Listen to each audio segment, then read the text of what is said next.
গোটেই গকুলৰ ৰাইজক মোক নমস্কাৰ আৰু দেই। নন্দ মহাৰাজৰ ঘৰ আজি উদুলি মুদুলি।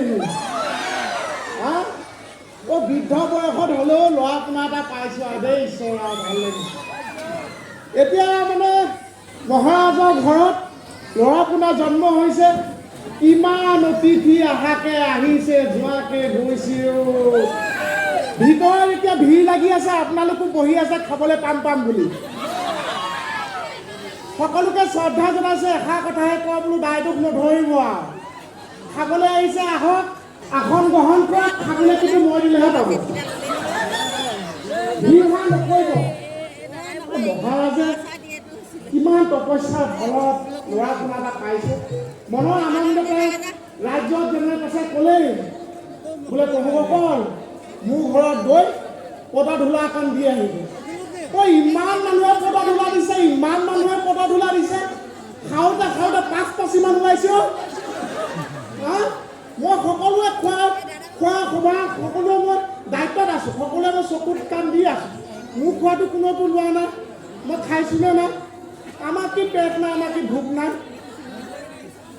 ভাল লাগিছে। আমাৰ যশোদা আহিলেও ভাল লাগিছে। আইটো কাম কৰি কৰি কঁকাল লাগিল। এতিয়া সাৰাৰ দায়িত্ব মোক দিছে, ময়ে সাৰিছোঁ। এতিয়া কথা এটা ক'লেও ৰাজ্যবাসীক বোলে দিবা কৰে কথা লগা। মই কিন্তু কথা নলগাওঁ, কিন্তু কোৱাটো কওঁ। আই কিন্তু অকণ অহংকাৰ হৈছে, ল'ৰা পোনা পালে যে অহংকাৰ অকণ হৈছে। আই যেতিয়া গৰ্ভৱতী আছিলে, আই চোৱা চিতাৰ দায়িত্ব মোৰে আছিল। খোৱা বোৱা যোগাৰ যি লাগে মই দিওঁ। তেতিয়া ইমুকটো আনচোন দিবা কৰ, আমুকটো আনচোন দিবা কৰ। এতিয়াতো নাই। আগতে আয়ে যেতিয়া মোক মাতে, কুলিৰ নিচিনা মাতে, কেতেকীৰ নিচিনা মাতে, মই আইক কুলিৰ নিচিনা উত্তৰ দিওঁ। এতিয়াতো ল'ৰা পোনা হোৱাৰ পিছত নাই, এতিয়া দিবাকৰ নালাগে। আগতে আই যেতিয়া দিবাকৰ মাতে, মই আকৌ কথা লগোৱা নাই, মই হোৱাটোহে কৈছোঁ। আই যেতিয়া দিবাকৰ মাতে কেতেকীৰ নিচিনা, দিবাকৰ গ'লনে কি, দিবাকৰ গ'লনে কি, মই কুলিৰ নিচিনা উত্তৰ দিছিলোঁ। আই আছোঁ।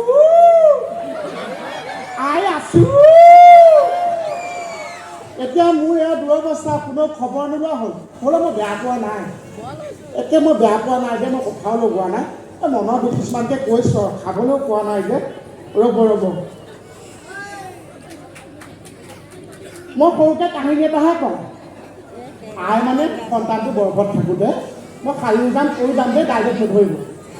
আই সন্তানটো গৰ্ভত থাকোঁতে জানে আপোনালোকে মহিলা মানুহ, আই মধ্য ৰাতিটো কিবা এটা খাবলৈ মন গ'ল, কুঁহিয়াৰ চুবাবলৈ মন গ'ল। এতিয়া আনি দিয়া মানুহটো মই এই বুঢ়া খুটলিটো শুই আছোঁ। আই মধ্য ৰাতি আহি কৈছে, দিবাকৰ। মই বোলো কোন? বোলে আই। ওলাই কওকচোন এই মধ্যৰাতি। কৈছে মোক কুঁহিয়াৰ খাবলৈ মন গ'লে দিবাকৰ। মই বোলো এই মধ্যৰাতি আই, মই ক'ৰ পৰা আপোনাক কুঁহিয়াৰ আনি দিম? কৈছে নহয়, তই আনি দিলে আকৌ মহাৰাজক কম, তোক শিৰচ্ছেদ কৰিব। মই এফালেও মৰিলোঁ, মই দুইফালেও মৰিলোঁ। কৈছে যা। মহাৰাজক ক'লো, মহাৰাজ মই এতিয়া নাযাওঁ। আই আদেশ, তই যাবই লাগিব। এই জীৱটো এহাতত লৈছোঁ, মধ্যৰাতি মই এখন ৰাজ্যৰ সীমালৈ কুঁহিয়াৰ আনিবলৈ গৈছোঁ। মধ্যৰাতি এইপিনে অপদেৱতাই পায় বুলি ভয়, ঘূৰি আহিলে আকৌ শিৰচ্ছেদ কৰিব, দুইফালে মৰিব। কি কৰোঁ কি নকৰোঁ এনেকৈ ভাবি থাকোঁতে গৈ পেলাই দেখিলেতো একে জাতি বাঁহ এজোপা। মনলৈতো আৰু ঈশ্বৰে বুদ্ধিয়ে ভাগ আনি দিলে। এই জাতি বাঁহৰ তলফালৰ পৰা দুইপা কোমলীয়া চাই কাটি আনিলোঁ।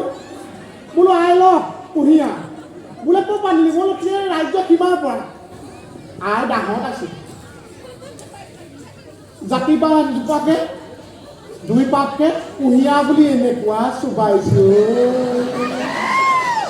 পাছদিনাখন বোলো আই কালি ৰাতি কুঁহিয়াৰ কেনেকুৱা পালে?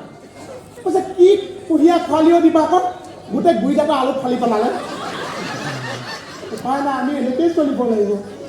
এতিয়া মোক খোৱা বোৱা যোগাৰ নাই, খোৱা বোৱা যোগানে মই ক'ৰবাত খাম কওকচোন মইতো খাব লাগিব তেতিয়াহে আপোনালোকৰ টিফিন মই শুশ্ৰূষা কৰিব পাৰিম আই বোলো কিবা এটা দিয়ক আই কৈছে নাই নাই তই পিছত খাবি মই বোলো যোগাৰ কৰিম বুলি কৈ বোলো আইক কৈ লাভ নাই মই নিজে গৈ ৰান্ধনি শালত গৈ দেখিলোঁ কোমল চাউল এইপিনে আপোনাৰ গুড় বোলো এইবাৰ যদি মই দৈ অকণৰ ব্যৱস্থা এখন কৰি ল'ব পাৰোঁ তেতিয়াহ'লে মোৰ পেট ধৰিব সেই বুলি মনে মনে গৈ দেখোঁ দুৱাৰ খুটলিত এই মলা দৈ মই বোলো ঈশ্বৰে মিলাইছে এতিয়া খাব পাৰি সেই দুৱাৰ চুকত বহি কোমল চাউল গুড় ওপৰত দৈ দি সানি খালোঁ জিভাৰ অৱস্থা নাই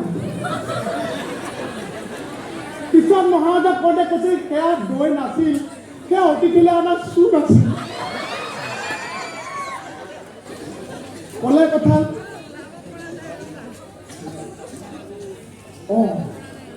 এয়াচোন বুদ্ধি সভা আহিছে আহক মৰিলোঁ মানে কি